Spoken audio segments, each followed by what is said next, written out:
Para hoy me han pedido hablar un poco sobre la economía de los bosques, ¿no? Entonces es un concepto un poquito nuevo, una propuesta prácticamente de valorar lo que tenemos en el país. Entonces tengo preparado una presentación sobre este tema con un poco de antecedentes, un poco de contexto actual y finalmente también un poco de propuestas, ¿no? De cómo esto puede ser un componente importante para el desarrollo del país en forma sostenible sobre todo. Entonces voy a compartir mi presentación. Estoy abriendo, por favor me confirman que se ve. ¿Está bien? Vemos. Sí, se Sí, ve. se ve. Ya, muchas gracias. Entonces, es una propuesta hacia una economía de bosques que es una propuesta que no es solo mía, es más bien algo que se viene hablando desde varios sectores, varias organizaciones, incluyendo la Plataforma Boliviana frente al Cambio Climático. Y lo hablo también como Instituto de Investigaciones Forestales de la Amazonía, de la Universidad Autónoma del Beni, José Vallivian, principalmente aquí desde Riberalta, ¿no?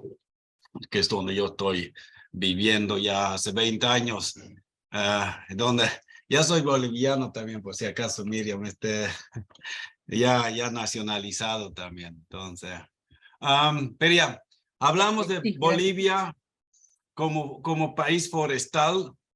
Este es un mapa que tengo aquí a la izquierda que muestra todos los bosques de Bolivia, ¿no? Una diferente clasificación que podemos hacer. Y originalmente Bolivia tenía más de 50% de su superficie cubierto por bosques, ¿no? Entonces, muchas veces a nivel internacional tiene una imagen de un país andino, un país altiplánico, donde los bosques casi no se visibilizan, pero cuando entramos ya en la realidad de gran parte de esta superficie territorial, podemos ver que sí, hay una realidad forestal contundente en gran parte del país, ¿no? Y la imagen típica, sobre todo de los bosques amazónicos, como aquí en Riberalta, pero no está tan distinto al resto de Beni, al Pando, el norte de La Paz, incluso los Yungas, el Chapare, tiene una imagen similar hasta la Chiquitanía, que tal vez no es tan denso, tan biodiverso, pero tiene también muchas características de lo que refleja esta figura a la derecha, ¿no? Como una imagen un poco idílica de un bosque hiperbiodiverso, que no es solo una imagen, ¿no? Cuando hablo de la Amazonía en específica, aquí en la Amazonía tenemos unas cantidades de animales, de plantas que realmente están entre los más altos del mundo, ¿no? Y Bolivia como tal está también considerado como un país mega biodiverso y gran parte de esta biodiversidad vive justo en estos bosques. Y para tener una idea de cuánto estamos realmente hablando, un ejemplo que creo que es lo más llamativo es que han hecho estudios fumigando árboles en la Amazonía para ver cuántas especies de insectos pueden encontrar. Y hay árboles que han encontrado más de 10,000 diferentes especies de insectos en un solo árbol.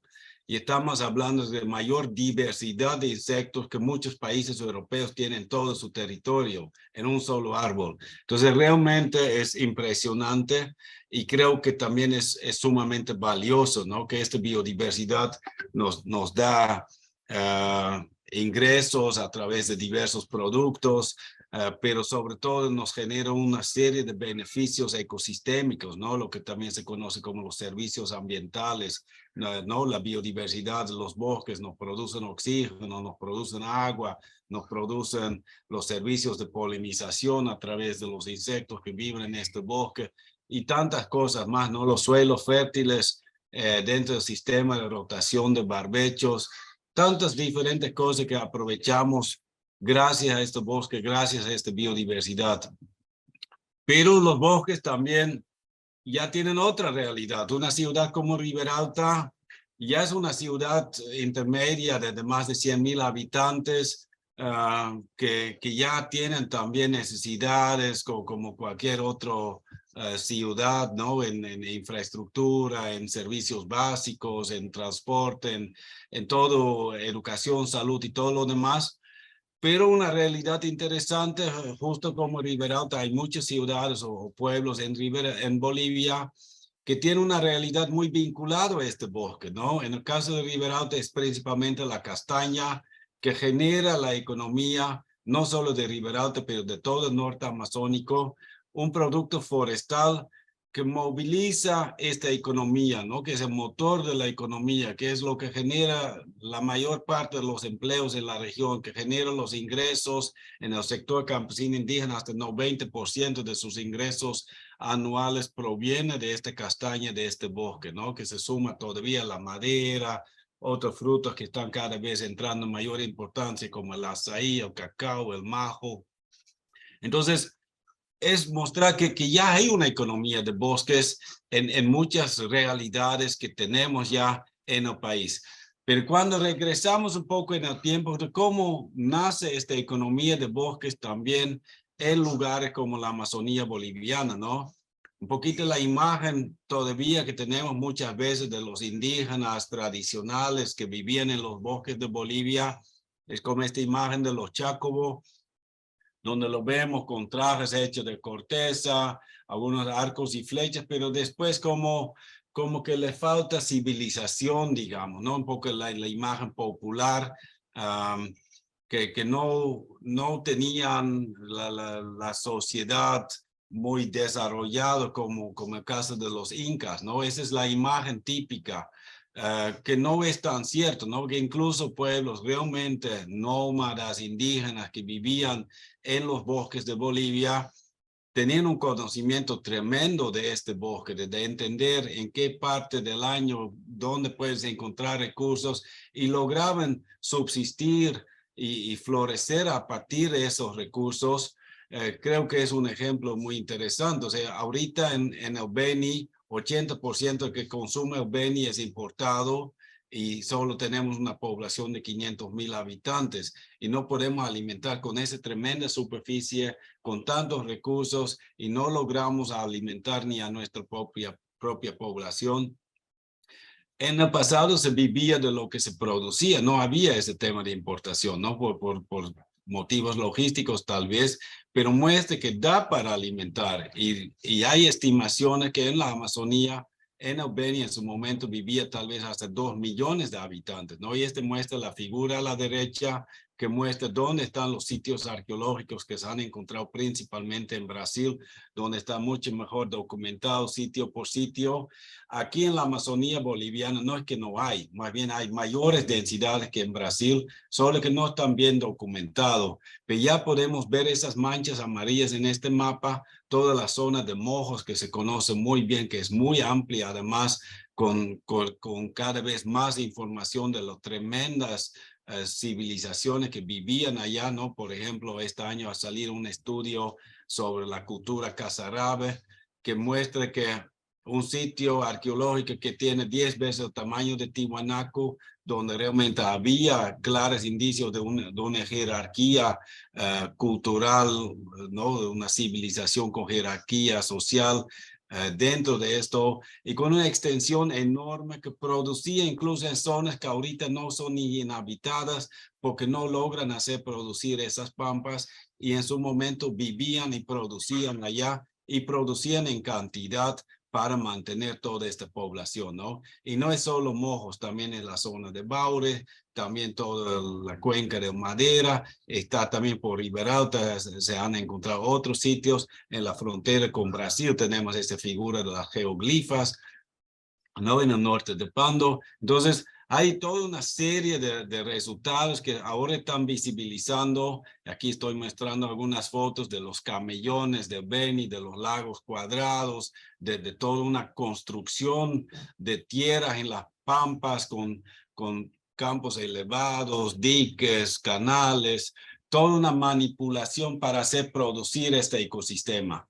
En el caso de la pampa estoy hablando más de un ecosistema pampeano, ¿no? De sabanas.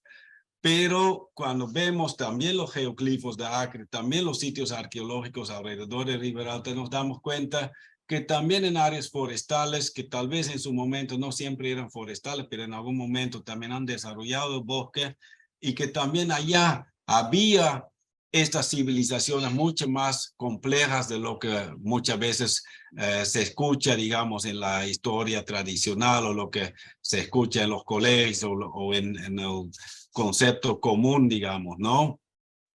Y de ahí también salen resultados que se ve que alrededor de esos sitios arqueológicos hay bosques diferentes que en el resto de la Amazonía. Ahí hay muchas plantas domesticadas. Ahí se puede, por ejemplo, encontrar la castaña, se encuentra el cacao, se encuentra la tutuma, se encuentra un montón de especies que fueron útiles para los seres humanos en su momento y que siguen siendo útiles muchas veces hasta la fecha de hoy. Para darles un ejemplo, la castaña no crecía en Bolivia cuando las primeras personas se asentaron en lo que es ahora la Amazonía boliviana, ¿no? Hay indicios que hace 10.000 años ya vivía gente, hace 8.000 años ya se producía maíz, ya se producía el joco, el zapallo que le llaman, ya producían diferentes cultivos, no una agricultura relativamente avanzada en comparación del resto del mundo, ¿no? Alguien levantó la mano. Por favor, adelante, Diana. Muchas gracias. Me ha llamado mucho la atención los alimentos domesticados. En este caso, ¿de qué manera han domesticado la castaña y estos otros alimentos que has mencionado? Y si bien han domesticado los alimentos, bueno, respecto a los frutos o verduras, ¿no? También han hecho lo mismo con los animales en esa época. Ya, buena pregunta, porque no es tan fácil la respuesta, por si acaso. O sea, en el caso de la yuca es fácil. Había una planta silvestre, la yuquilla, la han agarrado y la han convertido en algo que es la yuca que conocemos ahorita. Hay incluso varias variedades, la yuca brava, ya la dulce y no sé qué.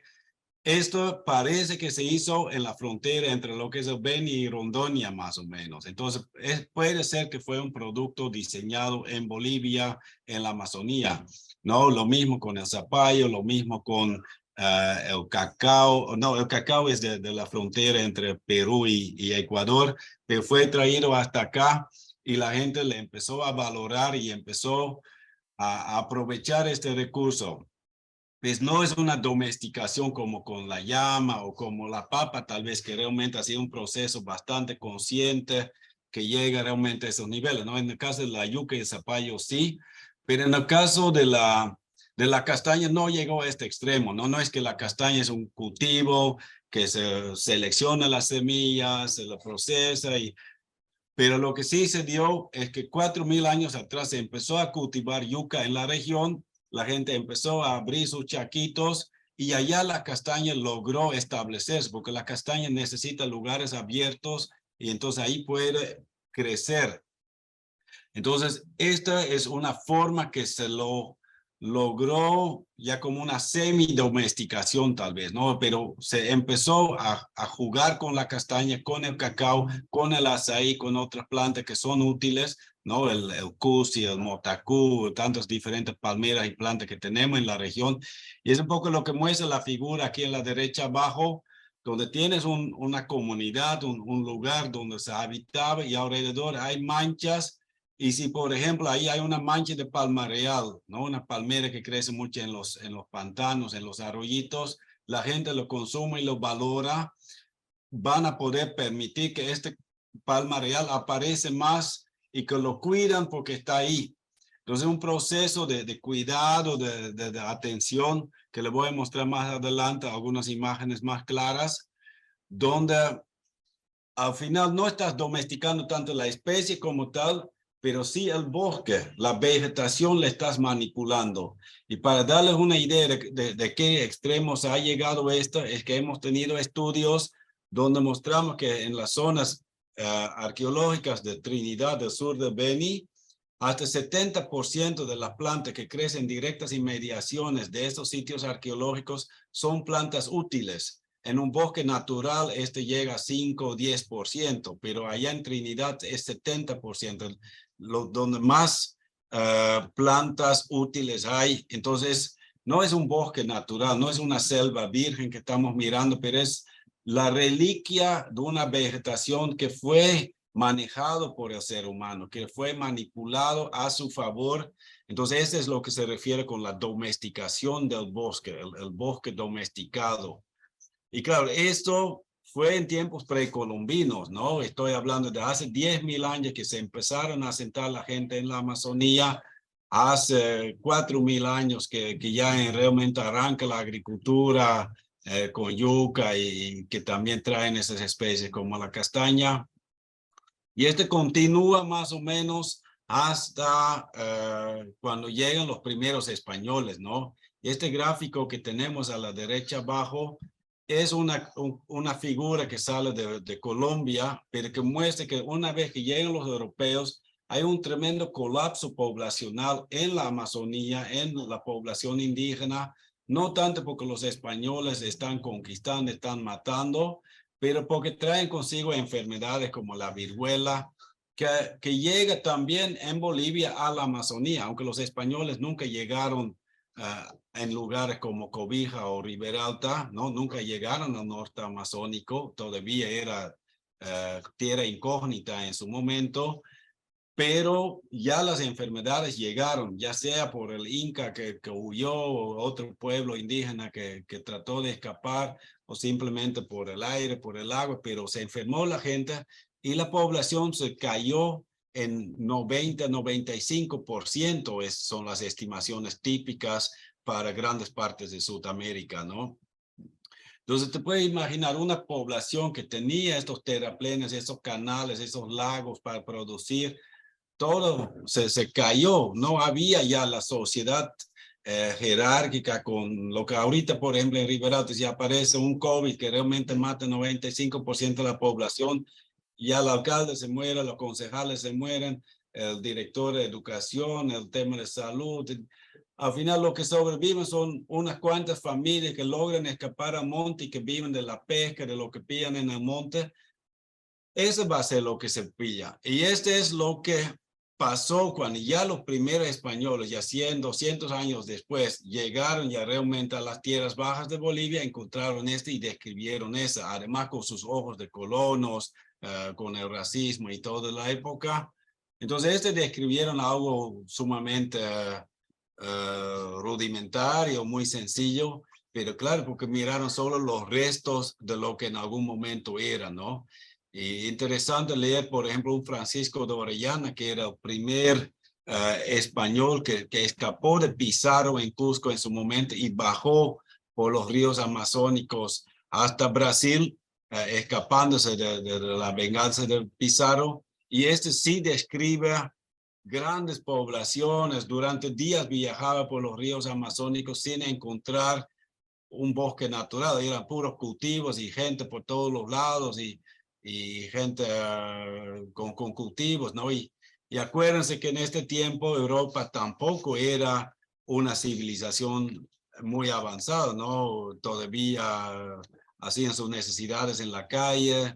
La ciudad más grande de Europa tenía 10.000 habitantes y llegaban en Sudamérica y miraban muchas veces cosas más avanzadas más bien, ¿no? Entonces la imagen que ahorita tenemos, que aprendemos en los colegios, que se ve en la televisión, no es en realidad lo que realmente pasó en su momento, ¿no?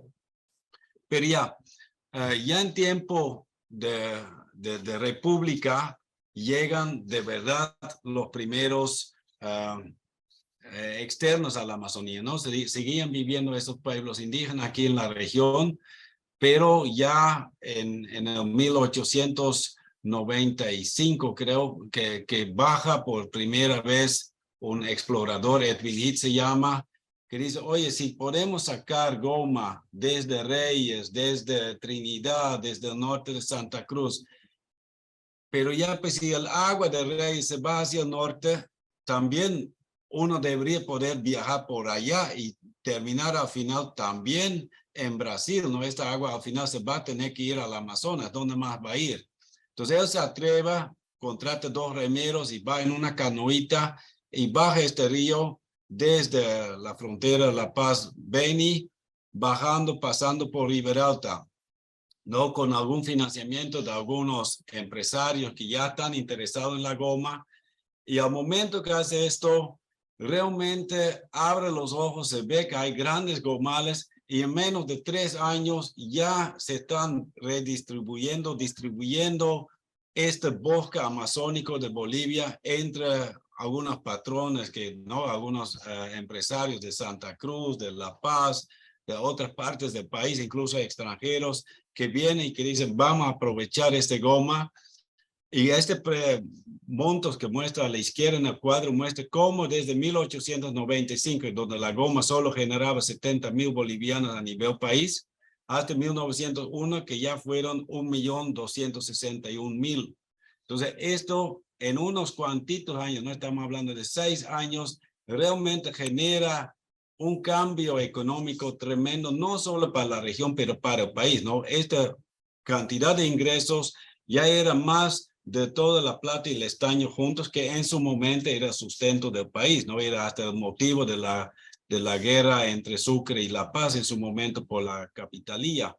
Entonces se dan cuenta que realmente genera un movimiento económico sin precedentes, estamos hablando de crecimiento de 500% por año o algo así, y entra gente, no solo estos empresarios, entran europeos, entran hasta japoneses, pero traen también gente del norte de La Paz, de Mojos, de Santa Cruz, para trabajar esos gomales como peones, ¿no? Y los indígenas que vivían ya en la región, en algunos momentos también lo podrían enganchar en este negocio, o trajeron de otro lado, muchas veces con engaño, con otras jugadas, gente de otras partes del país para ayudar a trabajar. Y la población local más bien huía, ¿no? Los chacobos trataron de huir más monte adentro, los cabineños, los aronas, varios pueblos trataron de escaparse de eso, y los tacanas que más bien trajeron del norte, más bien en su momento lograron esparcirse por todos los lados porque eran los mejores remeros, era gente que realmente se dedicaba a ayudar en este desarrollo, ¿no? Que realmente se prestó a esta propuesta de desarrollo. Pero esto trajo consigo consecuencias muy negativas también para muchos de esos pueblos, ¿no? Los tacanes en muchos casos, incluso los cabineños, terminaron prácticamente esclavizados, ¿no? Trabajaban en estas gomales, tenían que entregar la goma al patrón, el patrón decidía cuánto valía y tenía que comprar todos sus víveres del patrón al precio que el patrón también definía.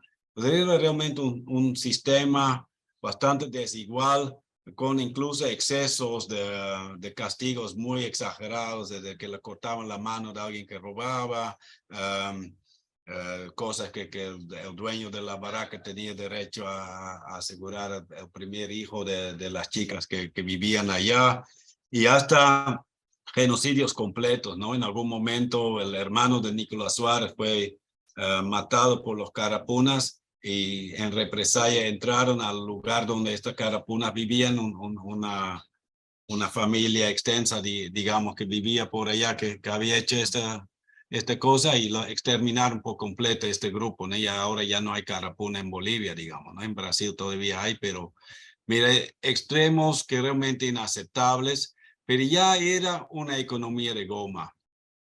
Entonces, un poquito cuando lo analizamos desde esta forma que se vivían con los bosques hasta terminar a la goma, la verdad, no era un avance en términos de desarrollo productivo, de desarrollo integral para estos indígenas, para esta gente local o la gente que fue enganchado de otros lados.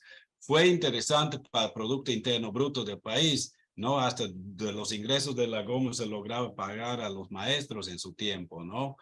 Pero en términos de la región misma, yo creo que hasta mejor era vivir nomás en tu comunidad indígena que está trabajando como esclavo para un varón de goma, digamos, ¿no? Aunque también algunos de esos rayadores también se acuerdan que tenían acceso a salud, tenían acceso a educación, pero había muchos excesos, muchos efectos negativos, ¿no? Entonces, en algún momento se termina el fin de la época de goma, ¿no? Aquí podemos ver algunos precios de cuáles eran los volúmenes y los valores de la goma hasta los años 20, cuando ya todo el mundo entró en crisis, y también la goma, ¿no? En 1920 el precio internacional bajó tremendamente. Después apareció también la goma, la competencia desde Malasia y otros países del sudeste de Asia. Y ya en los años 70 todavía, en la crisis petrolera, todavía había un ratito un precio interesante para la goma, pero con las gomas sintéticas y todo lo que se desarrolló, al final cayó todo este negocio. Las barracas donde se habían asentado esos empresarios se vaciaron, la gente empezó a vivir por su cuenta y de ahí se tenía que buscar otra alternativa. Y aquí en la región sí, las comunidades empezaron a dedicarse a la agricultura, a la ganadería, algunas otras actividades, pero la alternativa principal ha sido la castaña, ¿no? Y yo voy a hablar de la castaña cuando hablo de economía de bosques, porque es el principal producto forestal que tenemos en el país. Poca gente tal vez sabe esto, pero en todo el país, los ingresos que genera la madera de todo el país, de todas las áreas forestales que tenemos, no llega ni a un tercio de lo que genera la castaña, que es solo del norte, ¿no? La castaña genera hasta 200 millones de dólares en ingresos para el país a través de las exportaciones y la madera en muchos casos no llega a eso. No, entonces, o no llega ni a un tercio o a veces ni a un cuarta parte de eso, ¿no? Un poquito fluctúa bastante el tema de la madera, pero es obvio que la castaña es lo más importante. Entonces, cuando hablamos de una economía de bosques, la castaña es el mejor ejemplo que tenemos, ¿no? Y aquí hay un mapita que muestra también dónde hay esta castaña, donde conocemos todos, o es bastante conocido, que es todo el departamento Pando, el norte amazónico de Beni, que es sobre todo la provincia de Vaca 10, y en el norte de La Paz, en la punta de Iturralde, también tenemos, ¿no? Pero hay otra zona por el Itenes, donde también muestra este mapita, que también hay unas interesantes castañales, y es justo una muestra que la castaña está muy vinculada a donde estaban asentados los seres humanos, ¿no? Justo esta zona del Itenes fue densamente poblado en tiempos precolombinos y se nota que esta castaña está casi fuera de su área de distribución más natural y ha sido introducido ahí, digamos, en algún momento en el pasado, ¿no? Un poquito para explicarles, para los que no conocen, en qué consiste la castaña. Voy a pasar rapidito por su cadena productiva, que es un producto silvestre, ¿no? Son árboles que crecen en el bosque, tienen esos enormes cocos que cuelgan ahí arriba en el árbol y que por naturaleza se caen solito en el sotobosque, en el suelo del bosque. Cada bola de 1 kilo más o menos con sus 17 almendritas adentro, y esto lo recolectan los zafreros. Estamos hablando de Riberalta solito ya unas 5,000 familias que se van hacia los bosques de Pando, de La Paz y de la región para empezar a recolectar esto en la época de lluvia, ¿no? Principalmente de diciembre a abril más o menos, diciembre a marzo. Entonces abren esos cocos a machetazo y sacan la almendrita. Primera parte es a la espalda nomás, ¿no? Estamos hablando de hasta 70 kilos que se suben a la espalda de esos compañeros hasta algún camino, algún río donde pueden llevar estas bolsas ya a otro lugar, a veces en moto, a veces en barco, y normalmente hacen algún galponcito en el monte, un payocito que le llaman, un payol donde ya puedes vaciar esta almendra, sacar las cosas sucias, asegurar que empieza a secar un poco porque todo el bosque está bien húmedo, entonces le van removiendo, le van mejorando, y de ahí también ya se lo pesa, se lo calcula los volúmenes que están sacando a través de esas cajas de madera, donde entra 22 kilos de almendra, 22.5, y esto ya define cuánto va a ganar cada zafrero, cada campesino, cada indígena, ¿no? Esa es la forma que figura. Cuando hablo de zafrero, estoy hablando de productores asalariados a la vez, ¿no? Personas que se van y se le pagan por caja de castaña, que se dedican temporalmente a esta recolección de la castaña y muchas veces están directamente vinculados a algún empresario, a alguien que los asegura el transporte, le asegura la alimentación y en torno recibe la almendra, ¿no? Con algún preacuerdo de tanto voy a dar por tu caja y tanto vos me vas a trabajar en tal zona, ¿no? Entonces, a partir de eso ya suben en camiones, en barcos, nuevamente mucho traslado así en la espalda para subirla. Y ya podemos ver aquí el puerto de Riberalta, donde hay cantidades de almendra allá que están llegando y que lleguen a los beneficiadores. Hablo de Riberalta porque aquí está como más del 80% de lo que se procesa en Bolivia pasa por Riberalta, que tenemos unas 20 fábricas llamadas beneficiadores donde se hace ese procesamiento. Entonces, toda esa almendra entra en esos tremendos galpones para nuevamente asegurar que seca bien, que esté en buenas condiciones y pase por esas autoclaves, unas máquinas donde pasa un vapor. Este es para darles un choque térmico, ¿no? Primero pasa por vapor caliente, después en un baño de agua temperatura natural, y este choque térmico hace que se desprenda la cáscara de la almendra que está dentro y facilita que después se le pueda abrir.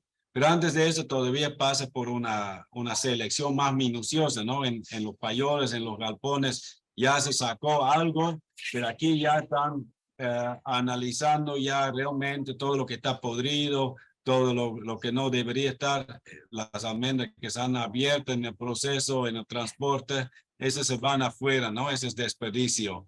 Y después ya entra en el proceso de verdad del descascarado, que todavía lo típico es con grandes cantidades de mujeres, principalmente, que con unas maquinitas manuales abren estas almendras uno por uno y también ya van clasificando un poquito, ¿no? Los que están quebrados, los que están enteras por tamaño y entran en hornos de secado. Y aquí ya se puede ver la selección ya más minuciosa por tamaños, nuevamente sacando cualquier impuridad, asegurando que realmente salga con una calidad que exige el mercado internacional. No estamos hablando de un producto para el mercado local, son exigencias a nivel europeo, de Estados Unidos, donde son los principales mercados, donde realmente requiere una calidad de producto de inocuidad alimentaria sumamente exigente, ¿no? No puede entrar un fierito de esos secadores, no puede, no, más bien la han cambiado todo plástico ya. Todos esos detalles tienen que estar en perfecto estado.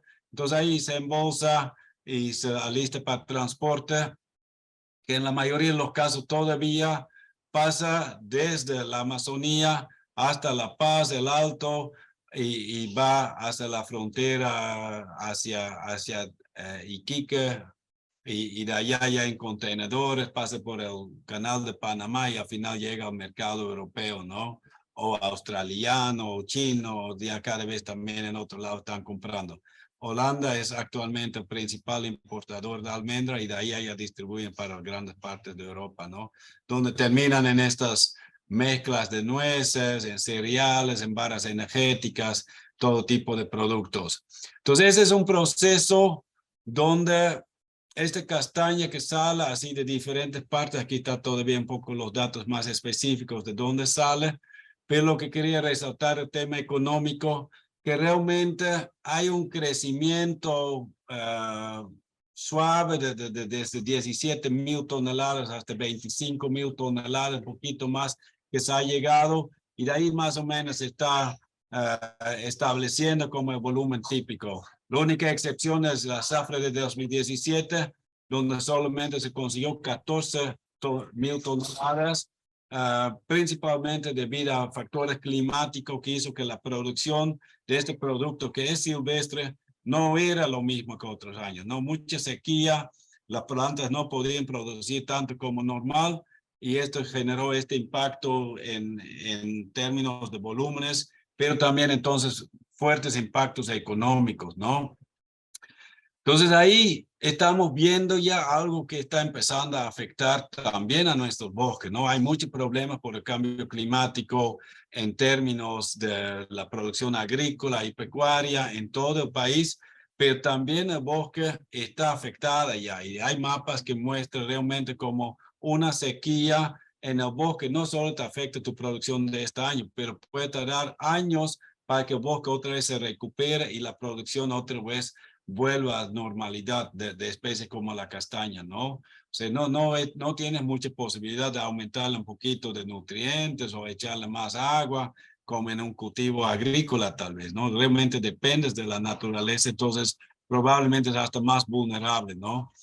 Y cuando ya vemos qué significa esto para el futuro, ahí también hay datos que muestran que la castaña tal vez va a sufrir, pero por ejemplo, un estudio que analiza con los modelos climáticos cómo significaría para la castaña. Y ahí los datos no son tan pesimistas, más bien pareciera que incluso va a haber otras zonas que se pueden prestar a la producción de castaña, ¿no? Otras partes del departamento de La Paz, de Beni, incluso de Santa Cruz, que podrían volverse aptos para la producción de castaña. Entonces ahí uno diría, pues ya, vamos a estar bien, entonces vamos a producir más. Hay que entender que la castaña puede tardar hasta 100 años para que produzca en un sistema agroforestal, una plantación puede ser mucho menos, no hace 15 años, 10 años tal vez con suerte, pero es un proceso largo, no mucho más complicado que producir cultivos agrícolas. Pero el problema principal va a ser también que la castaña no crece así solita. En plantaciones hay muchos problemas, no han dado muchos resultados, porque necesita todo un ecosistema amazónico que la acompaña. Necesitan los hochis para distribuir las semillas, pero necesita también abejas que polinizan esas flores. Y esas no son las abejitas típicas que tenemos en los cultivos agrícolas, son las abejas nativas, solo unas cuantas especies que tienen esa capacidad de polinizar. Y los estudios climáticos estiman que tal vez, que probablemente estas poblaciones de esos polinizadores van a reducirse drásticamente debido al cambio climático y peor con todos los procesos de deforestación y degradación que estamos viviendo en grandes partes de la Amazonía.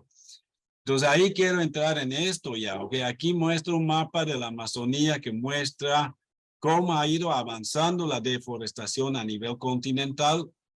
Diana, por favor, me interrumpa un ratito para que te respondo. Dime. Mil disculpas, pero tenía una consulta antes de la anterior, por favor, a la anterior diapositiva. El tema del hochi, me pregunto si es el único animal silvestre que de alguna manera siembra, ¿no? El tema de la castaña. O hay algún otro animal que también le ayuda a la dispersión de esta planta. Ya, buena pregunta. La verdad son varias especies que consumen almendra, ¿no? También las parabas, por ejemplo, de cada 50 árboles hay unos, o de cada 100 árboles hay unos 5 que las parabas llegan y lo abren los cocos cuando están verdes todavía. Entonces sí consumen, sí depredan a la castaña, pero no hay una de dispersión. Estoy hablando de almendras verdes que todavía no están listos para crecer. El hochi es bien interesante porque él coge la almendrita, la abre con esos dientes, porque es un cascarón muy duro que tienen los cocos de almendra, que no cualquier bicho lo puede abrir. El hochi sí tiene los dientes adecuados para ese, estamos hablando de hochi colorado, los Dasyprocta. Ellos la abran y lo llevan. Como tiene tantos frutos, tantas semillas en una cosa sola, él no puede comer de una vez 17 almendras, él come 2 o 3 y el resto lo lleva y lo entera dentro de la tierra para más tarde. Pero lo bueno es que no le entierren en cualquier parte del bosque, no así al aire libre donde cualquier animal se lo podría cazar a hochi. Él se va donde la vegetación es más densa. Y este es justo en los lugares donde el dosel está relativamente abierta y donde entra más luz abajo. Entonces hay una vegetación más densa que es en los claros y en los barbechos. Y la almendra necesita también esta luz que hay en estas zonas. Entonces el hochi le pone justo en el lugar adecuado y este es lo que es muy favorable para la almendra. Entonces, hochi es depredador, come mucha almendra, pero es también distribuidor y es realmente parte de esta estrategia de vida de esta especie, parece, ¿no? No es el único, también hay algunos monos, hay unos silbadores que logran golpear el coco con mucha fuerza arriba en los hogares, incluso dice que le sopla primero el coco de almendra para que esté bajo presión y de ahí lo tapa con su dedo y de ahí lo golpea en las ramas. Así me cuentan los campesinos. Y sí, he visto videos que efectivamente logra abrir un coco, pero son cantidades mínimas, ¿no? El hochi realmente es mucho más importante. pero hay un distribuidor más que es el propio ser humano, ¿no? El ser humano que lo lleva en la espalda hasta los payoles y alrededor de los payoles se ve mucha regeneración. En los barbechos de las comunidades campesinas indígenas, alrededor de las casas, aparecen almendras por todos los lados. Y de ahí es importante que el ser humano además cuida esta almendrita una vez que está empezando a crecer, como lo que ya comentaba antes, ¿no? Entonces, el principal dispersor de la almendra posiblemente sea más bien el ser humano, más que el hochi todavía.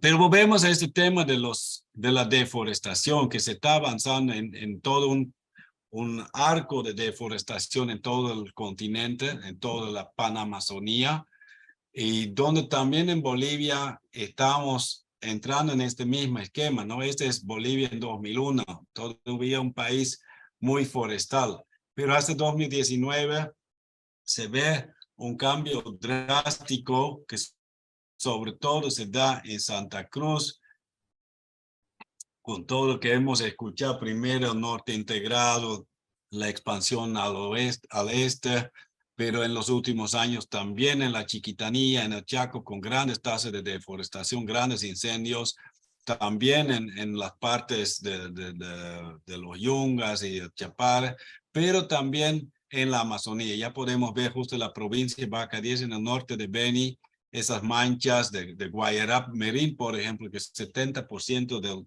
municipio de Guayaramerín era forestal en tiempo pasado, ahora queda 10% nomás, ¿no? En el municipio de Riberalta también hay grandes manchas donde ya no hay bosque y también cerca de Cobija, también hay varias rutas hacia Puerto Maldonado, hasta Puerto Rico, varias zonas donde ya la expansión de la deforestación es una realidad muy clara, ¿no? ¿Y eso qué significa en Castaña? No, mira aquí el municipio de Guayará, estos puntos rojos que se ve aquí a la derecha del mapa, este es el municipio de Guayará, toda esta franja orillando la frontera con Brasil, y ahí se nota que realmente se ha reducido drásticamente la población de los árboles de castaña. La castaña está en la Constitución protegida, es prohibido tumbarla, pero al final cuando alguien hace un gran pastizal, aunque deja los árboles de castaña con el tiempo, igual se van a morir. Cuando hay un incendio, al final el fuego no respeta la ley, quema nomás. Y en total ya se perdió más o menos el 16% del área de distribución de la castaña, que tal vez no parece extremadamente alto, pero ya es algo que es significativa en términos del potencial productivo que tenemos, ¿no? Y de ahí hay que entender que no es solo esto, también estamos abriendo caminos. Es un mapa de Pando que muestra dónde están los caminos ya que han abierto, ya sea caminos realmente de la gobernación o del estado que están abriendo de Riberalta hasta Cobija o algo así. Pero aquí entra también lo que han abierto los madereros, otros actores como para poder llegar a los recursos. Y donde vemos que alrededor de los caminos más grandes hay también efectos de orilla, donde el bosque está debilitando, se está chaqueando, se está haciendo pastizales y poco a poco se abre cada vez más. Y aquí esta imagen a la derecha muestra también cómo el bosque, cada vez que quema un pastizal, que quema un área ya deforestada, siempre algo entra en el bosque. Entonces cada año va avanzando, va ampliando esta frontera agropecuaria o esta frontera de las áreas degradadas a costo del bosque, ¿no? Entonces, ese es un problema que se ve en muchas partes y cuando ya analizamos que seguimos produciendo entre 17,000 y 25,000 toneladas de castaña y si nos damos cuenta de que en el pasado no teníamos todos esos caminos, ¿no? Cuando hablamos de 20, 30 años atrás, la hago acuerdo que la carretera de Riberalta a La Paz se abrió recién en 1986. Ahí fueron la primera vez atropellando Pampa hasta La Paz a exigir esta carretera, ¿no? Entonces, muchas de esas carreteras son después de esto y peor en Pando, muchos lugares eran completamente inaccesibles todavía en el año 2000. Pero entonces, ¿dónde se sacaba la castaña? Es esta mapita así muy tentativa, muy más o menos un bosquejo de dónde podrían llegar. Principalmente era por río y alguna carretera que había. y en los lugares realmente más accesibles, más densamente poblados, en las capitales, las ciudades más grandes, de ahí se sacaba castaña. Y ahorita, ¿dónde se saca castaña? Hasta de Brasil entra castaña por la frontera hacia Bolivia. Entonces, estamos multiplicando, por lo menos duplicando la superficie donde sacamos castaña, pero seguimos sacando los mismos volúmenes. Entonces, esto ya nos debe dar una preocupación seria. Estamos hablando que, que necesitamos doble superficie para producir lo mismo. Entonces, esto muestra que realmente una razón es que ya en esa zona original, por ejemplo, la provincia de Bacardíes, ya no produce tanto como antes. Muchas de esas áreas se han deforestado y ya no produce, ya no hay ni almendra.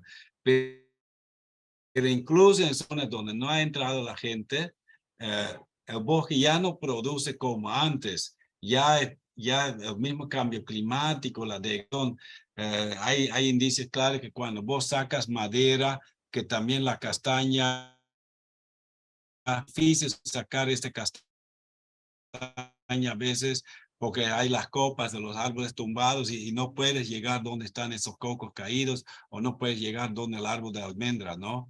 Entonces son varios factores que hacen que necesitamos cada vez más. Um, y aparte de esto ya hay toda una más bosque, ¿no? Beni recién aprobado un nuevo plan de uso de suelo que plantea que toda la provincia de Bacardíes prácticamente ya es de uso agropecuario, ya no es de uso mixto, ya se permite el desmonte, ya se permite los asentamientos humanos y ya no tiene esta vocación forestal que todavía también sigue vigente en alguna manera, pero ya no se le está respetando, ¿no? Y PANO están también debatiendo un nuevo plan de uso que también plantea cambiar y ser más permisivo en cuanto a la deforestación, ¿no? Y este es del agronegocio, ya ha arrasado con Paraguay, ha arrasado con el norte de Argentina, de parte de Brasil, y que está entrando con fuerza en Bolivia, en el Pantanal, en la Chiquitanía, pero también en la Amazonía. Principal dos líneas azules celestes que se ve. Una es la hidrovía Paraguay-Paraná, que permite que los barcos soyeros ya no necesitan subir recién en Asunción, ya pueden llegar hasta Puerto Suárez en el Otuquís de Bolivia y subir allá a la soya. Entonces, este permite que la producción alrededor de esa zona se vuelva mucho más rentable. Y entonces ahí hay una presión fuerte para la deforestación. Lo mismo en la Chiquitanía, que ya queda accesible para esta hidrovía. Y en el norte tenemos una hidrovía similar que se llama la hidrovía Madera, ¿no? De Manaus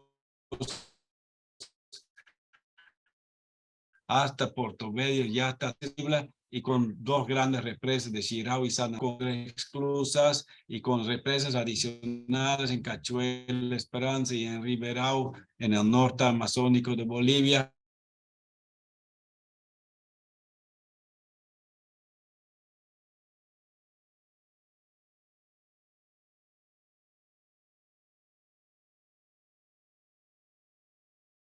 Perú, y con una visión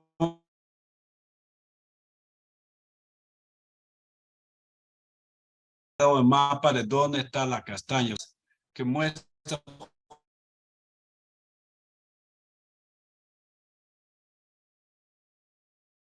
justo el tema donde podemos ver en el mapa arriba toda esa mancha produce soya en unas hidrovías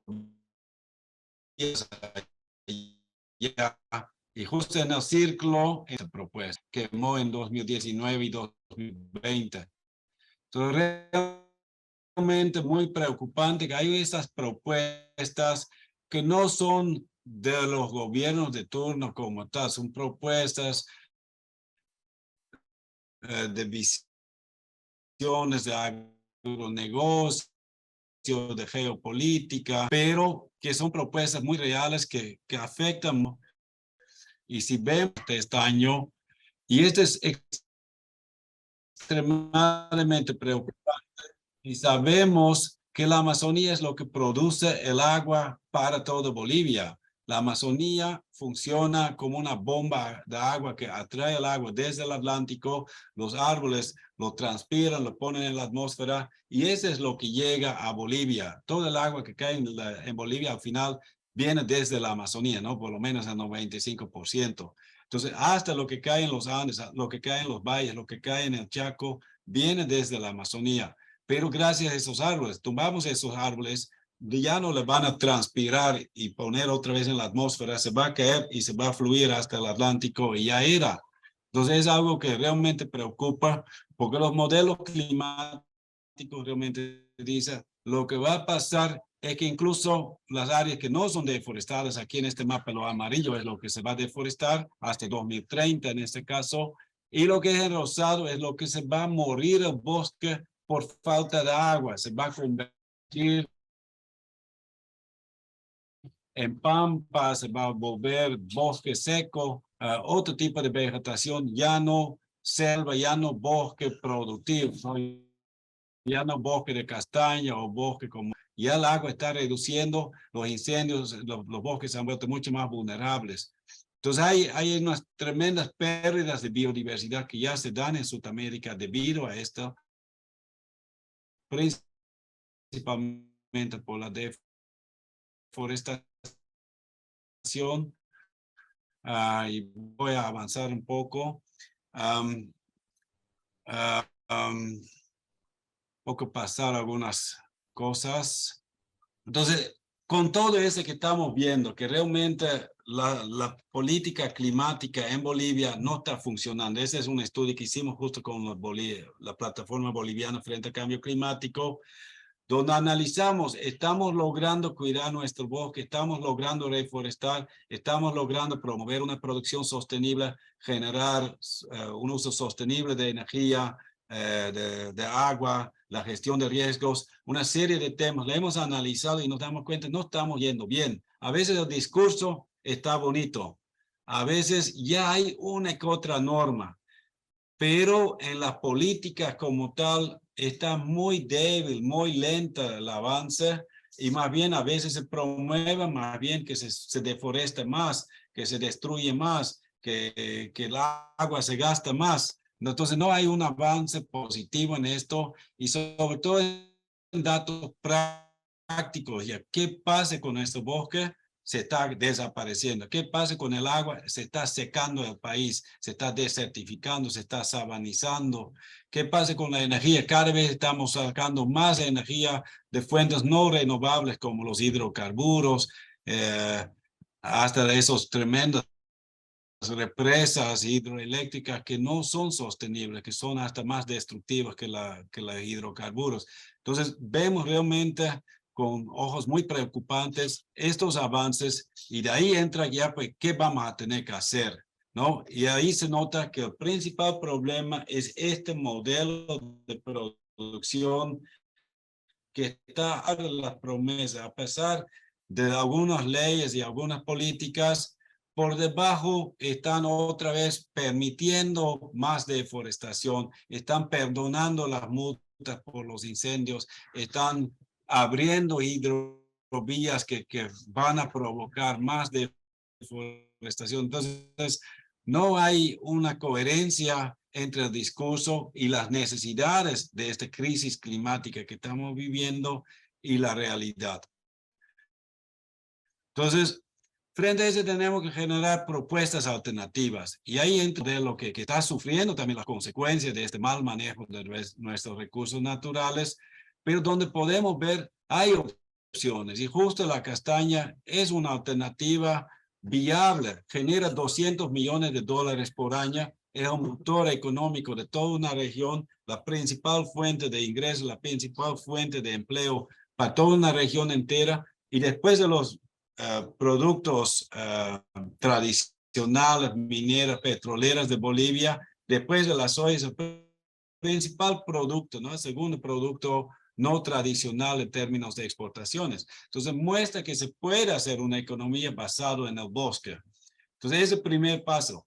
De ahí podemos analizar, si comparamos el tema de la soya con la soya genera impactos negativos en términos de contaminación con agroquímicos, genera deforestación, genera tema de trabajos forzosos y otras cosas, problemas sociales, todo el tema de los anillos de Santa Cruz que siguen creciendo y creciendo porque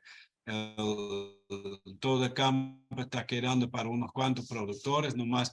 Entonces, frente a eso, conservación que genera, salud que genera, ¿no? Hay una serie de beneficios, ¿no?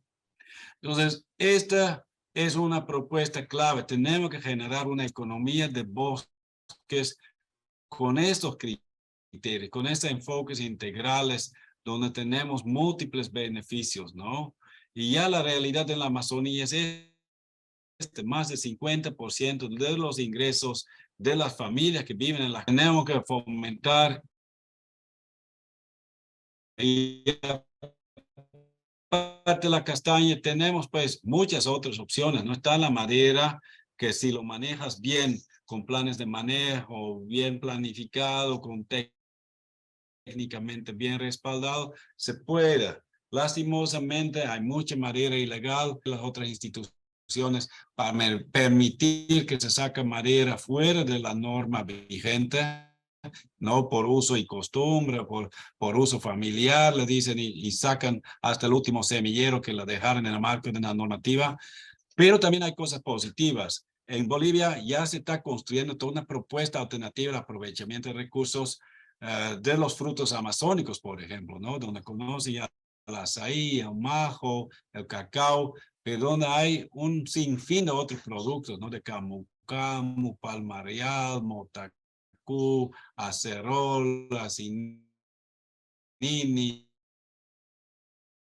tantos diferentes productos que se puede aprovechar y realmente avanzadas en la construcción de esas cadenas productivas. Hay asociaciones que ya lo manejan en su totalidad y de ahí quiero resaltar nuevamente esos múltiples beneficios. Tal vez conocen el azaí, está de moda de decir, ay, es bueno para la salud, es energetizante, ayuda a bajar de peso, mejora la salud arterial, pero para una familia en la Amazonía no es eso lo que más valora. Es que el azaí, si lo produces, te genera ingresos, pero también te contribuye a tu salud y tu nutrición, te refuerza tu autonomía económica. En vez de depender de alguien de afuera que te va a contratar, que va a definir tu precio, vos produces tu propio producto y vendes a lo mejor, la mejor oferta, fortaleces tu organización, trabajas en familia, ayudas a conservar tu bosque, incluso el azaí puedes recuperar áreas degradadas. Entonces, hay una serie de beneficios sociales y ambientales que son muy importantes para esas familias, ¿no? Mientras que también hay una opción económica muy realista que ya en Bolivia ha generado todo un marco normativo que se ha venido construyendo a partir de esos productores, a partir de sus aliados, de ONGs, técnicos, autoridades locales, y poco a poco ya está en las políticas nacionales, ¿no? Ese es del anterior Plan de Desarrollo Económico y Social, donde ya se habló de 13 complejos productivos, ¿no? Después de 2009, que se aprueba la Constitución Política del Estado, que ya tiene un capítulo amazónico, en 2016, esto fue un momento clave que se identifique ese 13 complejos productivos y donde ya se hable de transformación de productos amazónicos. Eso permite que en 2018 se crean varios programas, el programa de cacao y el programa de frutos amazónicos, que ya permite un apoyo real. Abran oficinas, el INIAB, el Sustentar, el DETI, varios programas del gobierno abren sus oficinas acá, SENASAC empieza a trabajar con esto para poder garantizar esta inocuidad, el control de plagas y otras cosas. Entonces, realmente el Estado se adapta a esta potencial, esta alternativa, una economía de bosques que ya se empieza a trabajar, donde ya no es solo los productores y los transformadores, los transportistas, hasta los consumidores, la cadena productiva como tal, que donde realmente como país nos preparamos para poder brindar capacitación técnica, para poder hacer las investigaciones, para fortalecer esas organizaciones, capacitar sus capacidades, de administrativas, financieras, empresariales, donde incluso algunos bancos ahorita están trabajando con líneas de crédito que tratan de adecuarse a esa nueva opción productiva, ¿no? Donde ya estamos con capacidad de garantizar la inocuidad alimentaria, donde ya se está considerando la gestión de bosque, ya no solamente sacar madera, pero una gestión integral de bosques que aproveche múltiples productos, pero que también considere este enfoque ambiental, social, no es mucho más diverso. Y entonces hay una serie de adaptaciones de normativas, de políticas, que permite que ya realmente se cree lo que es este complejo productivo de frutos amazónicos, ¿no? Entonces, si vemos que eso funciona, si vemos también al mismo tiempo que es extremadamente deseado este tipo de modelos, no solo por los productores de la Amazonía y el gobierno boliviano, pero también los consumidores internacionales buscan productos sanos que son producidos de forma natural, forma sostenible. Ya no quieren importar soya de áreas deforestadas, ¿no? La Unión Europea, por ejemplo, aprobó una normativa en contra de la deforestación importada, que la llaman, ¿no? En vez de sacar, de importar ganado o soya que requirió la deforestación de la Amazonía, ya no la van a comprar, pero sí quieren comprar azaí o castaña, porque este más bien permite conservar los bosques. Los bancos también están en lo mismo, con los fondos verdes, con todo esto, líneas de crédito, porque también han sido muy criticados los bancos que han financiado la destrucción. Entonces están buscando alternativas de generar ingresos, de generar todo el movimiento económico financiero que necesitan, pero a través de productos sanos. Y ahí con el tema cambio climático, más aún, ahora la última COP en Glasgow, se ha identificado el tema de gestión integral de bosques como parte clave del desarrollo de los mecanismos de mitigación y adaptación, y donde también Bolivia en su mecanismo conjunto y, por ejemplo, en sus contribuciones nacionalmente determinadas, Bolivia ya tiene dos compromisos muy fuertes. Uno es duplicar la superficie bajo manejo, ¿no? En sus compromisos internacionales en términos climáticos, dice que vamos a duplicar la superficie bajo manejo, superficie de bosque bajo manejo, hasta 2030, si no me equivoco, y duplicar también los volúmenes de los productos forestales, justo para decir, vamos a crear una economía de bosques, ¿no? Pero todavía está muy tentativa, muy como metas, pero sin tener claridad de cómo lo vamos a hacer. Entonces, ahí un poquito lo que yo creo como última diapositiva, y con la disculpa que creo que tardé más de lo que era previsto, pero tenemos que construir esto. ¿Cómo vamos a hacer esto? No solo como un proyectito de desarrollo, un proyectito de conservación, aparte de todo el desarrollo que hacemos como país. Realmente apostar a esta construcción de unos complejos productivos donde todos esos deseos de los bancos, de los empresarios, de los consumidores, de los productores, de las autoridades, de todas las instituciones públicas y privadas, que queremos lo mismo, ya pues nos sentemos juntos y decimos cómo lo vamos a hacer. Bolivia dice mucho y queremos más recursos para ayudarnos en nuestras políticas climáticas. Tenía empezado a medir cómo podemos establecer si estamos conservando un bosque, si le estamos manejando bien. Tenemos que tener indicadores para medir esto. Si una castaña es bueno o malo, si una vaca es bueno o malo, tenemos que tener indicadores para mostrar esto. Yo como investigador digo que por ahí hay que ir. Si identificamos claramente cuáles son los indicadores o los estándares de un buen manejo, de un manejo sostenible, resiliente, que puede permitir la adaptación y la mitigación climática, eso se debería valorar y mostrar al mundo entero que eso está funcionando. Los bancos van a poder destinar sus recursos a estas iniciativas productivas que cumplan con esos sistemas forestales que permitan producir de forma sostenible, ya sea castaña, ya sea azaí, ya sea cacao, ya sea incluso un ganado sostenible, pero en el tema bosque realmente tenemos que priorizar. Entonces, desarrollar esos indicadores, esos estándares, aprobarlos desde los bancos, desde los compradores internacionales, asegurar que nuestros campesinos, indígenas, zafreros, empresas cumplan con esto, que sepan qué tiene que hacer y no tiene que ser algo muy complejo, puede ser relativamente sencillo, donde el gobierno incluso hace gran parte del monitoreo de esto como un servicio, en vez de exigir y castigar cuando no se cumple, facilitar ese tipo de alianzas, ¿no?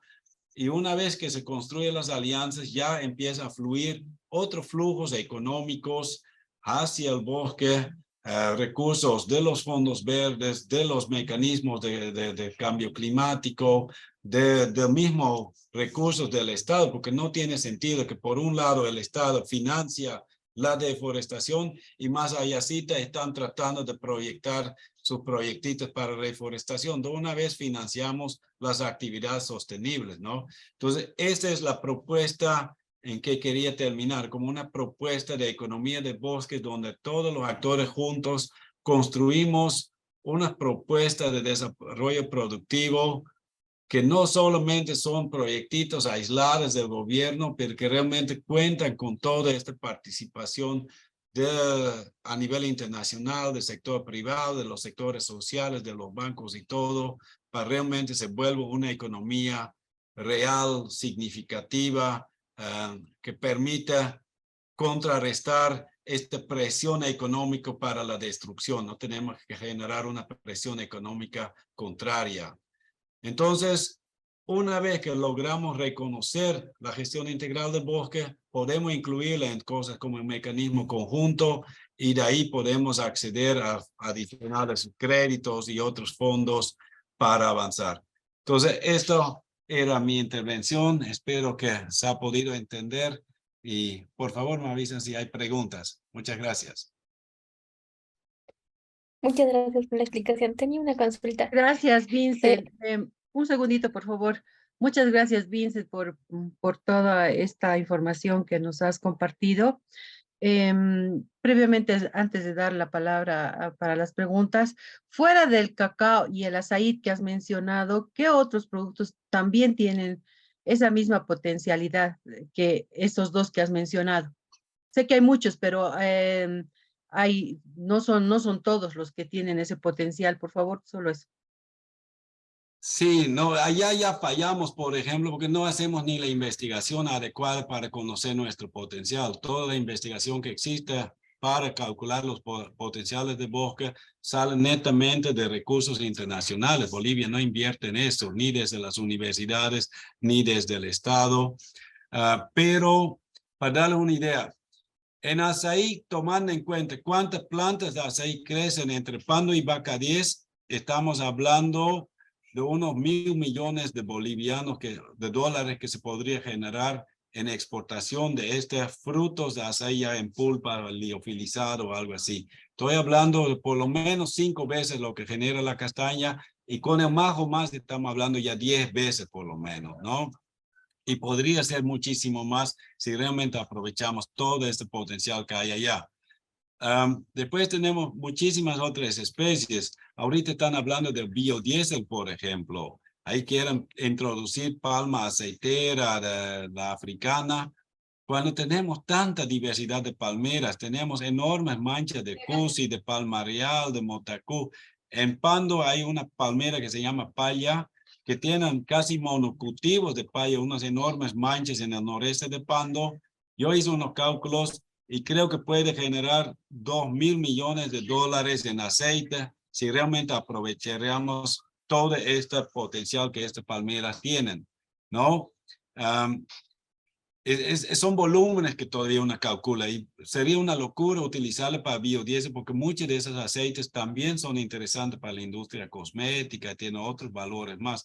Hay un montón de esencias, aceites esenciales, hay fibras, hay tantos diferentes productos, ¿no? Entonces, la verdad requiere de investigación, requiere de análisis, pero realmente hay muchas opciones de aprovechar donde yo solo mostré algún ejemplo, pero ¿no? La almendra chiquitana también tenemos en la Chiquitanía, y así cada bosque tiene su potencial, ¿no? Depende mucho de las densidades, de la productividad de las plantas, pero hay que crear un mercado. La primera vez que se empezó a trabajar con cacao en Riberalta, no había dónde vender tu cacao, pero con el tiempo ya existe ese, pero ese se ha construido. Ahorita que está de moda el açaí en Bolivia, no es por casualidad, es porque hay instituciones que se han dedicado a promocionar el açaí. Ahí ya se tiene el mercado que se necesita. Entonces, hay muchas cosas así que se puede construir, ¿no? Esto, por favor. Muchas gracias, Vincent. Ahora sí vamos a dar paso a las preguntas. Primero, por favor, Scarlett, luego Judith y luego Navira. Adelante. Bueno, muy buenas noches a todos. Gracias por la exposición. Ha estado excelente, la verdad, poder recolectar todas estas estadísticas, estos números que realmente importa a toda la sociedad. Mi pregunta es, en el caso, por ejemplo, de que no se cumpla con las promesas o con lo que se ha comprometido a realizar Bolivia, ya que se ha visto una disputa tanto entre los gobiernos departamentales con el gobierno central, entonces creo que por un largo tiempo va a haber este conflicto, quizás un poco de, no de egoísmo, sino que un poco de separatismo, ¿no? No va a haber muy buena conversación, digamos, los gobiernos departamentales, municipales con el gobierno central. ¿Cuál sería el castigo o la sanción que recibe Bolivia? Y esto implicaría quizás los gastos para todos los departamentos o los municipios. Esa es mi pregunta. Muchísimas gracias.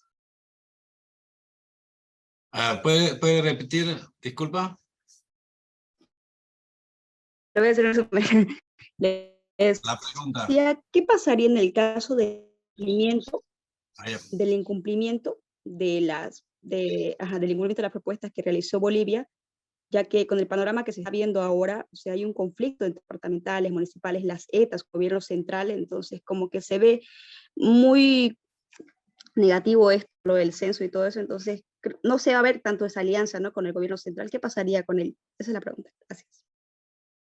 No, yo creo que las consecuencias son, por ejemplo, a nivel internacional, ¿no? Ahorita están debatiendo con el caso de mercurio. Bolivia firmó un acuerdo para eliminar el mercurio para la producción de oro, ¿no? El tratado de Nagoya, de Minamata se llama, y no, pues estamos importando más que cualquier otro país del mundo. Bolivia no está cumpliendo, pero ya firmó el acuerdo, lo rectificó el acuerdo y no está cumpliendo, y justo vino un veedor de la ONU que reclamó eso, ¿no? O sea, no puedes hacer esto, eso tiene consecuencias. En tema climático ya hay. El hecho que los del gobierno dicen, no, pero el mundo internacional ha provocado cambio climático, ellos nos tienen una deuda y deberían darnos dinero. Ya, pero ¿por qué voy a dar dinero a un país que está deforestando más que cualquier otro país? No lo van a dar, pues tienes que primero mostrar voluntad, tienes que tener tus indicadores, tienes que tener tus capacidades. Entonces ya es algo que nos está afectando. Y si no cumplimos, porque con las últimas contribuciones nacionalmente determinadas no le hemos cumplido para nada, estamos yendo en contrarruta. Ahorita se está actualizando y ojalá que esta vez sí hacemos algo concreto en esta dirección, ¿no? Porque, por ejemplo, con la reforestación dijimos que íbamos a reforestar no sé cuántos millones de hectáreas, ni el 1% de este hemos reforestado como país. Entonces, eso lo ven y no van a querer financiar la reforestación si han visto que la plata para la reforestación la han desviado. Si dice que han invertido mucho en áreas protegidas, esta plata se ha desviado en el lago Poopó, la plata se ha desviado.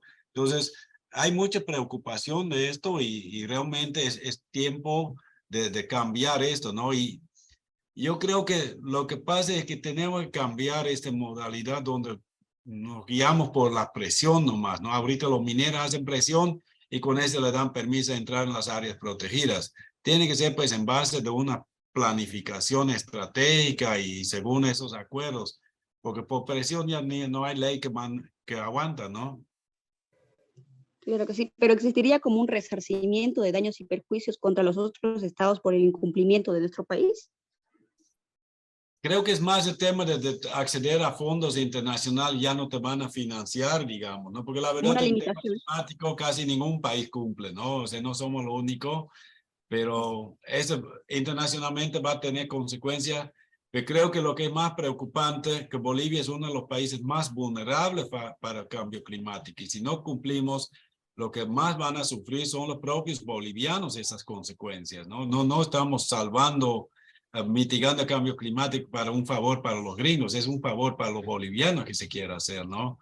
Entonces eso también tiene que quedar muy claro, pero va a tener consecuencias también en la cooperación internacional y hasta el extremo que ya hay países que están hablando, ya que intervenimos nomás en la Amazonía, lo militarizamos nomás porque los brasileños y los bolivianos no lo saben administrar, ¿no? Ya hay voces que dicen esto, que tampoco no tienen ningún pie ni cabeza, digamos, pero son consecuencias de este mal manejo que estamos haciendo, ¿no? Y ya, muchísimas gracias. Mi última, la última pregunta es si existe alguna Perdón, institución... perdón, Scarlett, le daremos paso a Judith y luego Ya. puedes volver. Gracias. Judith. Buenas noches a todos o buenas tardes. Me ha parecido muy importante esta exposición y mi pregunta va en el sentido de la mayoría de las acciones que hemos observado están vinculadas al tema de la Amazonía. Yo vivo en el Chaco y veo que también es una zona boscosa vulnerable y realmente me gustaría que se pudiera hacer una valoración de los beneficios de los árboles, ¿no? Como por ejemplo el algarrobo y el mistol, que son árboles que se los aprovecha, pero no de una manera que permita una sostenibilidad y quizás valga la pena direccionar un poco de esos fondos también hacia la región del Chaco. Al parecer no se lo considera bosque al Chaco y por eso es que hay una mirada desde algunas organizaciones y del gobierno que el Chaco es como para zona productiva y quieren hacerlo a la fuerza. En realidad es un bosque de otra característica que también ayuda al tema de cambio climático y los efectos aquí son terribles cuando se va deforestando, ¿no? Entonces un poco por ahí va un comentario y también la pregunta, ¿cómo hacer para acceder a estos fondos? O ver la mirada, ¿no? para este lado de la zona del bosque chaqueño. Ya, no, completamente de acuerdo contigo que yo hablé de la Amazonía como un ejemplo y también la Chiquitanía, también los Yungas, también el Chapara y también hasta los bosques del altiplano, hay algunos bosquecillos, digamos, que deberían considerarse, ¿no? Y el Chaco sin duda, y Chaco más bien es muy vulnerable, justo cuando ya llega un poco menos agua, es lo que el primer lugar que se va a convertir en desierto, ¿no? Entonces realmente hay que manejarlo con mucho cuidado y de promocionar ganadería en una zona con esas características como el Chaco, que es tan vulnerable a sequía, es un error loquísimo, digamos, ¿no? Pero decir, queremos también acceder a los recursos. Lo malo es que no hay recursos. En Bolivia ni 1% de los recursos públicos se va al tema forestal, ¿no? En comparación de todo el tema productivo, solo menos de 1% va al tema forestal. Entonces no hay pues recursos, hay que crearles. Y de ahí yo creo lo que vos le das en el clavo cuando dices tenemos que valorar cuánto son estos árboles que tenemos en la región, cuánto vale. Porque cuando yo como ganadero voy al banco y digo tengo 100 cabezas de ganado y que ya están embarazados 30, ya yo consigo un crédito porque el banco sabe cuánto este va a valer al final del año, cuántas vacas van a parir y cuánto valen ese después en pie cuando yo lo voy a vender al año, digamos, ¿no? Con el bosque no funciona eso. Yo puedo tener una tremenda selva que me da toneladas de castaña y toneladas de azaí, pero yo voy al banco y digo, yo tengo 500 hectáreas de bosque riquísimo en productos y van a decir, ya, ¿pues qué me sirve? No tienes ningún crédito, no tienes ningún seguro si en ese bosque pasa algo, si entra un incendio o algo así, ¿no? Entonces, esas son las figuras que tenemos que cambiar.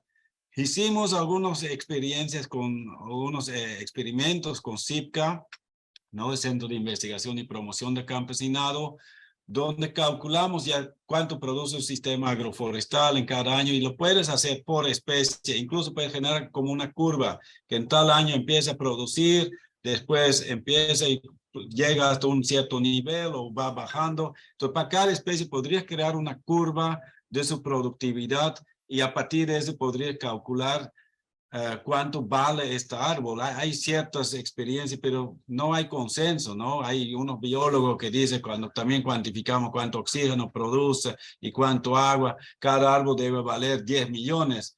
Y hay otro que dice, no sé, si lo vendo mi chaquito con sus arbolitos, en total 20,000 pesos con sus árboles. Entonces, es muy difícil ponerle un precio, pero es necesario ponerlo porque si no, no vamos a poder valorar el bosque, ¿no? Entonces, creo que es algo que ahorita justo hay que sentarse con el empresario, con el banco, con el técnico, con la comunidad, con el productor, para ponerse de acuerdo cuánto vale, digamos, ¿no? Buscar con los investigadores estos datos y introducirle en estos esquemas financieros. Hay que evitar todo el tema de mercantilización de servicios ambientales. Yo estoy de acuerdo con el gobierno boliviano que tiene mucho miedo a esto, pero algún mecanismo de valorar el bosque necesitamos y muy urgente, ¿no? Gracias. Adelante, Navidia. Está con la mano alzada. Buenas noches a todos. Mil disculpas por la bulla, soy en movilidad.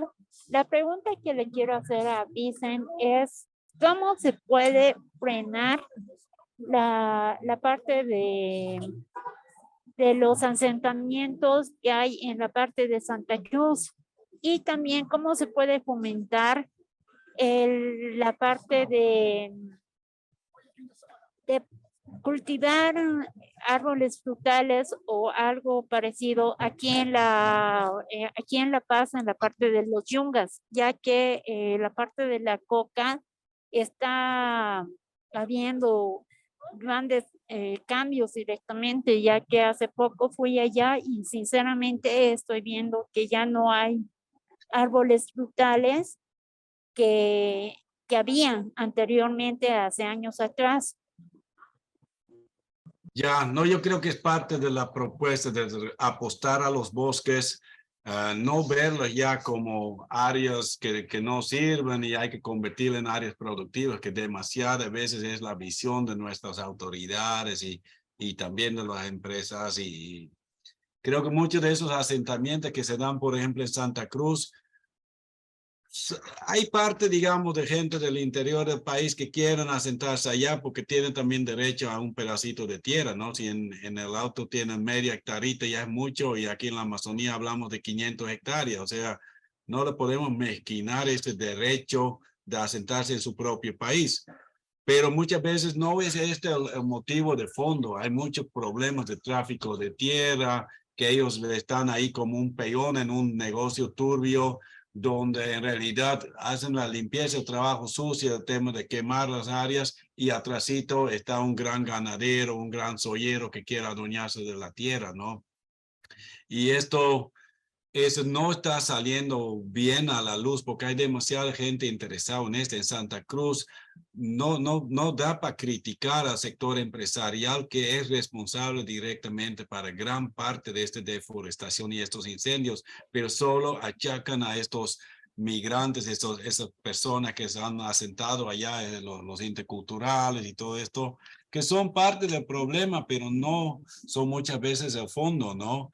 Entonces, es casi imposible explicar esto a un cruceño porque todos los días lo tergiversan la información y lo llega completamente distorsionado, ¿no? Porque no tenemos un debate público, técnico, real sobre estos temas, porque es muy politizado todo. Entonces, eso es realmente preocupante porque mientras que están peleando, o que parecen estar peleando, los que de verdad están de acuerdo son los que destruyen, no tanto los cruceños como los del gobierno y siguen avanzando y arrasando y traficando tierra y traficando nuestro derecho a un medio ambiente sano y a nuestro futuro, ¿no? Entonces es muy preocupante y proponer una economía alternativa creo que es la clave para decir, ya pues dejamos de destruir, dejamos de subvencionar la destrucción, porque es bien contradictoria en Bolivia que que los que destruyen pagan mucho menos impuestos de los que trabajan de forma sostenible, ¿no? Un ejemplo, un productor de azaí paga hasta 30% de impuestos en el año y un productor de soya 0.29%. Los mineros están peleando para que no sea más de 4%. Entonces, ¿cómo pues? Y no pagan ni aranceles sobre los agroquímicos. ¿Y cómo pues? ¿Cómo vamos a dejar importar así sin multa? No tiene sentido, digamos, ¿no? Entonces son muchas cosas que hay que cambiar para realmente cambiar una economía de bosques y entra también todo el tema de si vos te asentás en una zona, el INRA exige que tumbas el bosque porque si no, no estás haciendo uso de la tierra. En muchos casos es así. No, pues valorar que estás ahí manejando su bosque y este ya te da derecho a asentarte, ya cambiaría mucho esta presión sobre los bosques también, ¿no? Gracias. Adelante, José Antonio, con tu pregunta. Buenas noches para todos. La verdad que muy interesante toda esta experiencia que hemos conocido y creo que hay mucho potencial, pues, ¿no? Por el lado también de la chiquitanía, ya que se aprovechan también la almendra chiquitana, como también la palmera de Cusi, como también el copaibo y entre otras muchos beneficios que el bosque brinda, ¿no? Y mi pregunta es, ¿cómo podemos saber como periodista, como sociedad en su conjunto, de que los fondos que envían desde el exterior a país, como por ejemplo a Bolivia, se está ejecutando en acciones favorables, ¿no? Para enfrentar esta crisis climática en diferentes lugares? ¿Cómo podemos saber nosotros como periodistas y como sociedad? Sí, complicado. ¿no? Realmente hay demasiados desvíos de fondos y sí, hay tanta potencialidad, ¿no? También en la Chiquitanía, en el Chaco, en todas las zonas, incluso, por ejemplo, Perú está exportando turos, que son esos caracoles grandes que hay en la Amazonía, o cepas, colonias, o piquitos. Hay tantas cosas que uno ni se imagina que tienen valor. Ya en este mundo globalizado todo tiene valor y se tiene que buscar los productos que valen la pena. Para que realmente llegue, ya muchas veces la política empujan a eso, ¿no? Las normas oficiales ya te obligan a eso. Es tan difícil justo por esos intereses económicos de algunos grupos, este juego de poder, la corrupción, que es muy complicado en Bolivia.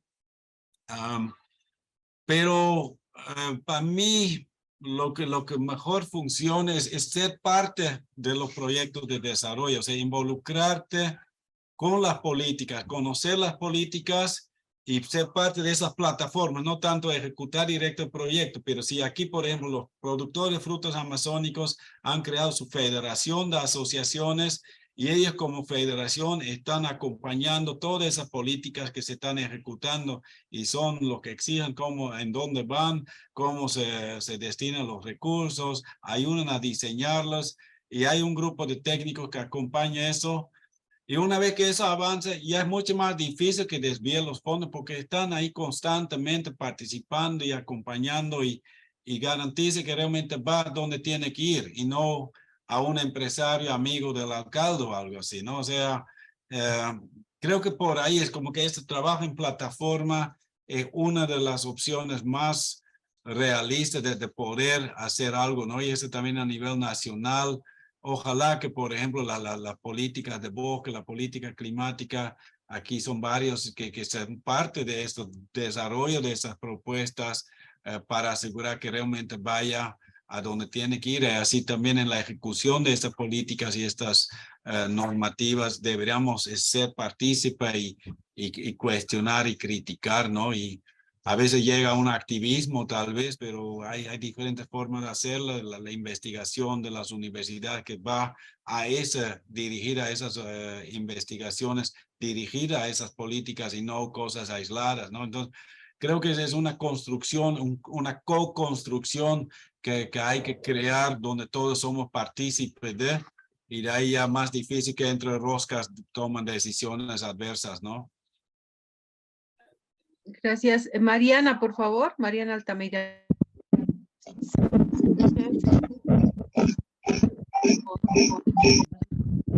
La reserva de Tariquí aquí en Tarija, porque es una zona petrolífera, hay mucha explotación y ahora exploración a full.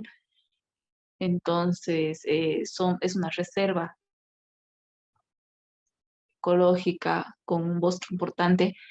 eh, ¿Cómo más podría aprovechar la gente de ahí su propia tierra en realidad y no involucrarse en la explotación y la exploración, que obviamente genera más dinero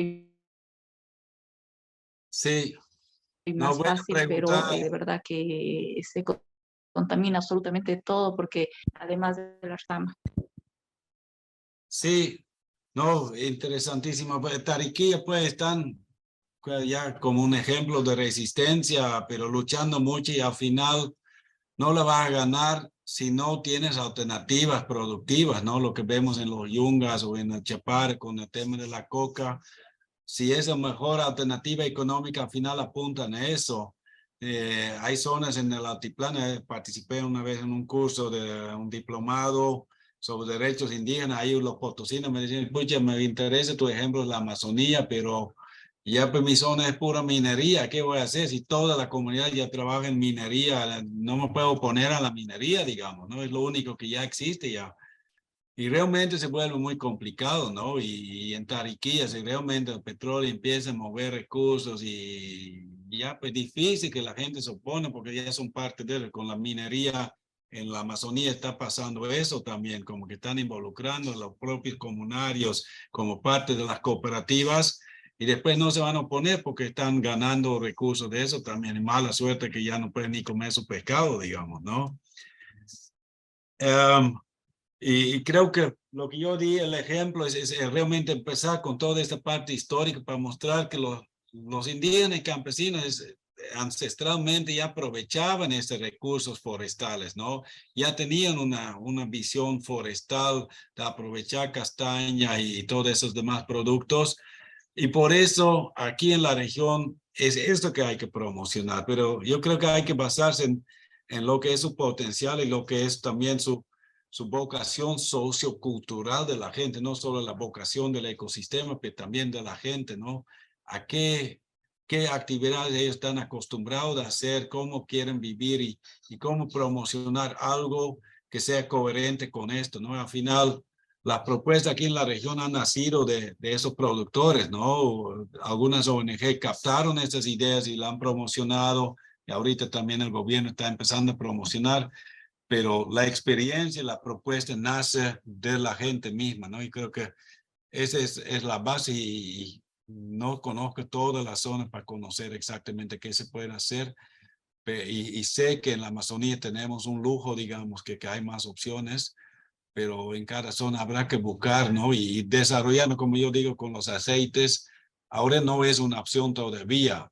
La gente ya usa, ¿no? Aceite de cusi para su cabello y todo esto, y ya pues sabemos que hay un potencial allá, entonces desarrollamos esto, los bucheres que hay en cantidad, podríamos producir bucheres tal vez, ¿no? Los Beni siempre ha vivido mucho de la pesca, entonces, pero ya como producto comercial nunca se la ha visto, ¿no? Entonces, esas cosas creo que hay que investigar, desarrollar, discutir y ojalá que salgan opciones, ¿no? A tiempo. Ajá, gracias, Franz. Por favor, la última pregunta, Franz Vaca, tiene. Buenas noches. Hola, Buenas noches, Franz. querido Vincent. ¿Se acuerda de mí? Vamos a ver. Anteriormente he estado en el curso de diplomado. Gracias, Vincent, por la oportunidad. Siempre me agrada conocer, ¿no? Y esta es una oportunidad que no, bueno, a la cual siempre accedo porque son cursos sumamente fortificadores, ¿no? Que nos permiten interactuar justamente y me encanta siempre escucharte, querido Vincent. Saludos a la distancia. Quiero hacerte dos preguntas, Vincent. Uno, ¿cuál crees que debería ser el enfoque con el que se debería, desde el punto de vista del periodismo, se debería enfocar todos estos problemas o sea, cuál es más o menos la estructura, tal vez ideológica, tal vez realista, o no sé, o mostrar imágenes, reportajes o todo eso, tal vez participar en plataformas o crear plataformas de concientización sobre todos los problemas que están ahorita afectando al tema medioambiental. Bueno, yo creo que esa sería nomás la pregunta, Vincent, para que más o menos podamos contextualizar. No te Gracias, Vincent. agradezco. Un gusto siempre. Buena pregunta y les cuento que el rol de los periodistas es tal vez mucho más de lo que ustedes mismos estiman, ¿no?